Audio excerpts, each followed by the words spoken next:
Hello everyone, Day 2 with Kune Physiology More. Today is Day 2 Advanced Kicking for Mobility and Balance. So I've actually shown some of this content before with my resistance bands, but I'm going to take it a step further. Here's what I want you to do. Obviously, you always want to warm up when you're doing different kicks and stuff. So I'm going to simulate a few kicks that will be very beneficial. First off, I would start with doing both a narrow and a wide horse stance. And do some pulses here. You still want to warm up thoroughly, but if you are not warmed up, you can actually do warm-ups just like these. Sit there and do some pulses for a while. Maybe do some actual almost semi-squats like this. Maybe even do some jumping squats, whatever. Okay, and then we're going to go and we're going to do the standard or the wider horse stance. So that's part of your warm-up. Now you want to do it for longer than that. I would say 10 to 15 pulses each. Warm up a little bit, and then you're going to do kicks. You want to make sure your hips are really loose and loosened up, as well as nice and warmed up. So you want to do that very thoroughly. Mine are very warmed up because I just finished my training. Okay, then what I want you to do, we're going to alternate. I'm going to show you 1 set, 2 set, 3 set. Okay, so the first set, what you're going to do is whatever kicks. It doesn't have to specifically be these, but if you really want to loosen your hips up, side kicks are actually going to be the best bet. And like I've previously put in other videos, I do what's called, or sometimes in my mind, I say hip involvement, hip involvement. So one concept that I mentioned that some of you who may not have seen this is you see a lot of people, they kind of kick like that. That's not good because what that's doing, that's snapping at the knee, okay? You don't want to snap the knee, you want to snap at the hips. You get more power, boom, and less chance of injury prevention. So instead of just like throwing it out there, hip involvement. Other way, yeah, I lost my balance, it's all good, okay?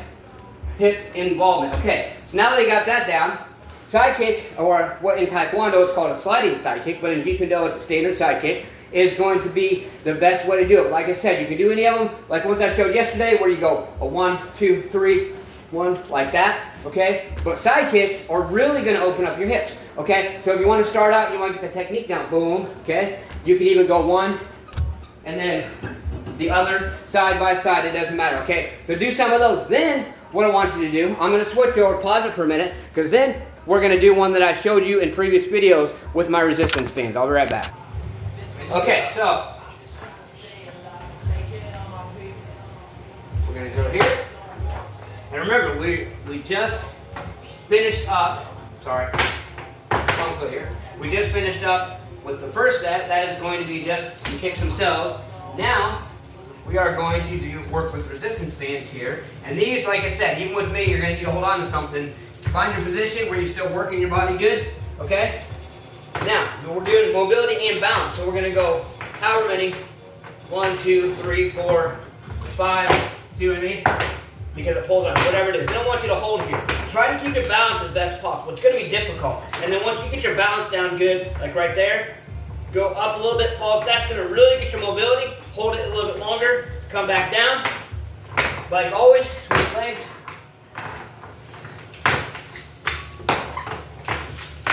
Okay, here we go. Same thing here. Remember, hold with the opposite hand. You're going to want to hold in on the resistance band a little more. Once again, if you don't have resistance band, you can make your own little apparatus. Maybe get some cables, something to put around your foot, or you can actually just do these standing up like this, okay? So here, remember, you get the pulses going. Boom, boom, hold for a little bit, Go up a little higher. Hold for a little bit here. Get your balance down good, go a little higher, get that mobility. And then, okay, now we're going to switch back over here. I'm going to show you the third set. Now, before I explain the third set, I want to tell you why I want you to do this. Because number one, first, when you start doing your kicks, you warm up, you're going to feel that, where you're going to feel maybe a little bit tight, you're going to feel yourself start to loosen up. But I want you to immediately, like I'm actually, as far as doing the training, between the time I'm explaining you right now, I wouldn't even be taking this much rest. Because I want you to feel the difference between the kicks you did before the resistance bands and the kicks you did after. You feel so much more loose. See, I can easily do that now, right? So I want you to do a few kicks. Side kick, side kick, side kick, okay? Both sides. Side kick, side kick.